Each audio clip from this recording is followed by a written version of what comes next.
ዲያቢ ቴዲ ወይዬ የኔ ቆንጆ ምንድነው ይሄ? ምን ትሰራለህ እዚህ? አንተ አልፈልግህም ማለት አይገባም። የኔ ፍቅር በእናትሽ በቃ የጠየቁሽን ብር ይቅር። ስለጠየቁሽን በጣም ይቅርታ። ስሚኝ፣ የዘንድሮ ወንድና የዘንድሮ ቅልጥም ከጎመን ጋር ቢቀቅሉ ጭራሽ ከጎመኑ ቅባት ይዋሳል። ቆይ ዛሬ አይደል እንዴ ጠየቀሽ? እሱ ስንት ነገር ሆኖልሽ የለም? እኔ እሱ ያሳልፍልኛል ስል ጭራሽ ህይወቴ ላይ ሌላ ችግር አልጨምርም።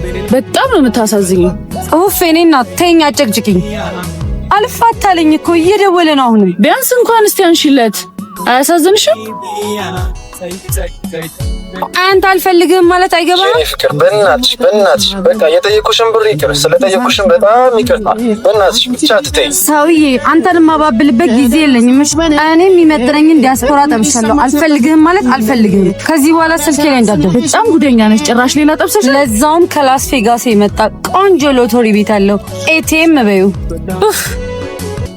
አንቺ ውርጋት ማታ ስንት ሰዓት እንደገባሽ ሰምቻለሁ። ይስማ፣ በፈለኩበት ሰዓት ብገባስ 20 ሺህ ብር እየበሉ እርሶ ደግሞ ጭራሽ ዝም በሏት ጋሼ። ያከራየውሽ እኮ በጨዋ እንድትኖሪበት እንጂ አሸሸ ገዳሜ እንድትይበት አይደለም። ይመች። መልካም እድል ጋሽ ኤፍሬም። ያበደ ሙክት ነው የሚወጣው ዛሬ። አንድ በግ በ100 ብር ብቻ። እንኳን የበግጣ የተከራይም እድል የለኝ። ይሄው እያቃጠለችኝ። ይሄ ሰክረው ቢደገፉት ለሚወድቅ ቤቱ አያካብድ። ዲያቢ ቴዲ ወይዬ የኔ ቆንጆ ምንድነው ይሄ? ምን ትሰራለህ እዚህ?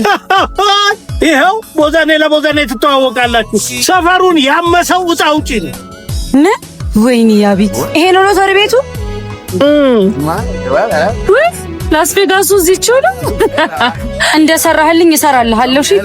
እሺ በጎርፉ እንዳትወስጂኝ። አሁንስ ጋሼ ምርር ነው ያለኝ። ሴት አልበረክታለኝ። ኮዱን ልንገርህ፣ ይዞ መገኘት ነው። አይ ይሄው አንድ ጣለ መጨረስ ሳምንቴ